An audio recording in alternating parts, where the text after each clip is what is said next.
Salam merdeka, salam independen. Tepang deui di channel 10 menit Murak Hukum.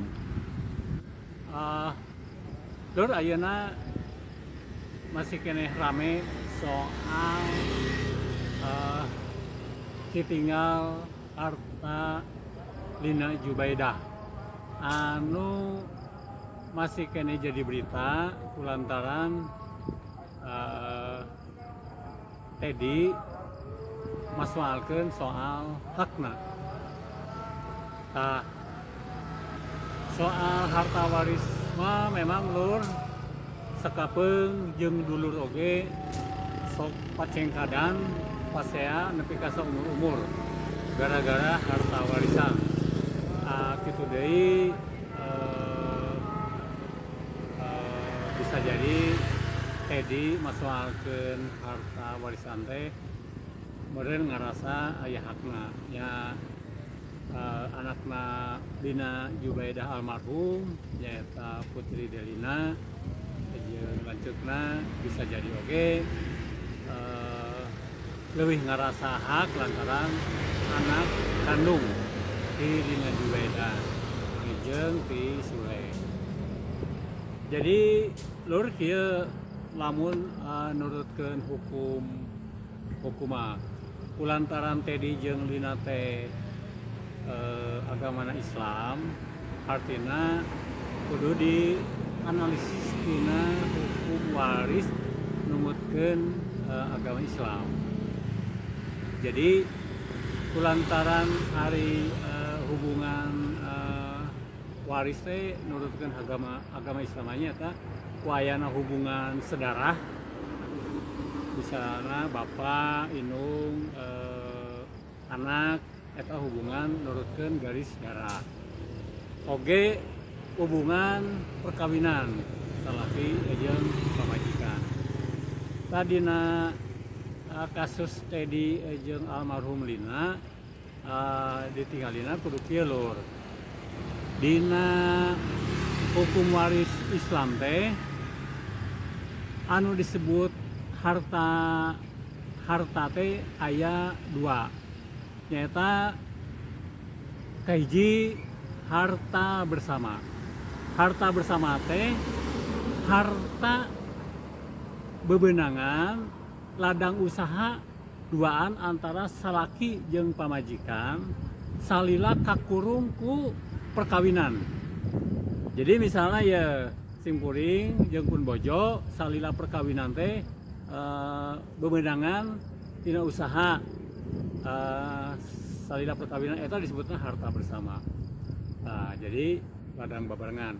Aya oge anu disebut harta bawaan atau harta asal. Nyaeta harta bawaanna masing-masing antara salaki jeung pamajikan samemeh kakurung ku perkawinan. Misalnya waktu simkuring bujangan, simkuring geus boga harta. Kitu deui pun bojo waktu lajang kene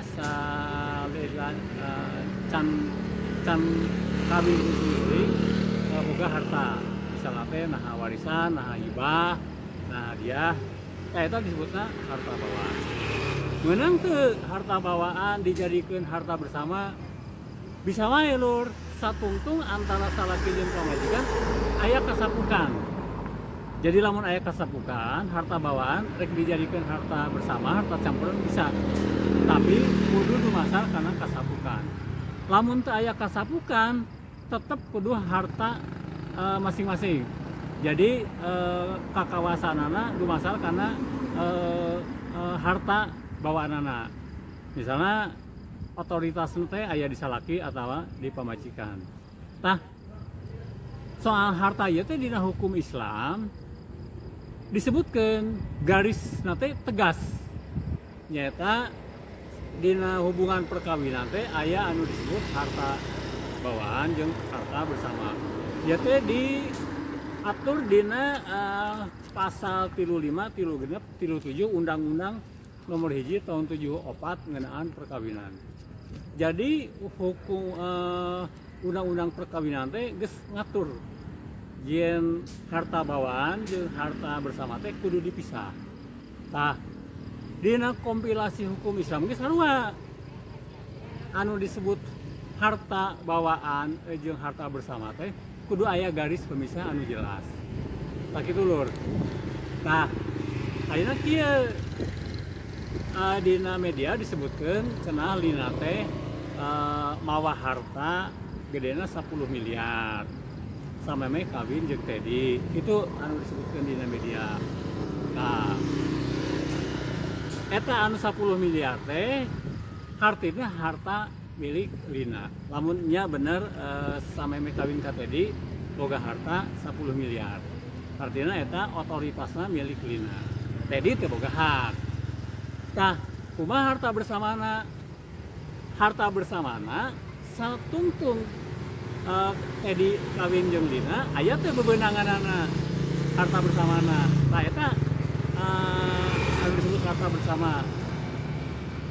Teddy ngabangun rumah tangga kalina rarabi ngadegkeun rumah tangga teh Januari 2018. Lina ngantunkeun Januari 2020. Kira-kira dina jero 2 tahun bisa teu Teddy jeung Lina ngahasilkeun 10 miliar.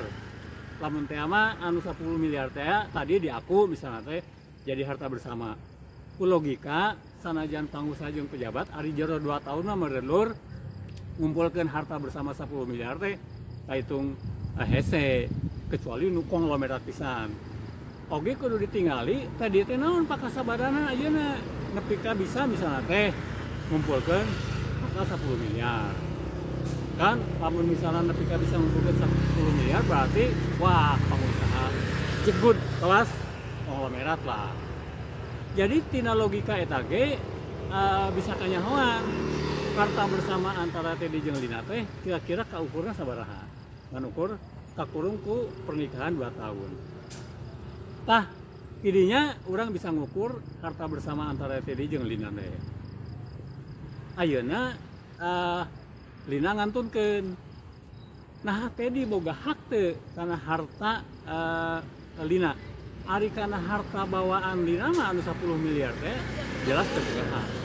Eta mah hakna anak-anakna Lina.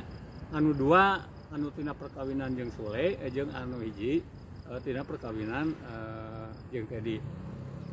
Dina kompilasi hukum Islam pasal 178 lur disebutkeun duda menang setengahna mun pewaris henteu ninggalkeun anak. Jadi lamun misalnya teh Lina teu boga anak ngantunkeun Teddy menang setengahna tapi tina harta bersama. Tina harta bersama nya. Tapi lamun misalnya teh duda ditinggalkeun ku pewaris tuluy ninggalkeun anak ngan ukur menang saparapat tina harta bersama. Ngan ukur menang saparapat. Jadi lamun teh mah Teddy erek mengklaim soal hakna ti Lina nya berarti tina harta bersama. Ngan eta ge ngan saparapat kulantaran Lina ninggalkeun budak. Tah jadi kitu lur. Bab soal babagian harta waris antara Teddy jeung Lina lamun ditinggali tina dianalisis tina hukum Islam. Eta ge catetan kudu puguh heula harta bersama antara Teddy jeung Lina teh sabaraha. Eta kudu puguh heula. Sedengkeun ceuk dina berita cenah Lina teh sameme kawin jeung Teddy boga harta 10 miliar. Eta mah geus teu bisa diganggu gugat. Eta mah harta milikna anak-anak Lina. Nah anu perkawinan ti Sule atawa anu ti Teddy. Tas sakitu lur analisis Cecep Burdansa. Salam merdeka.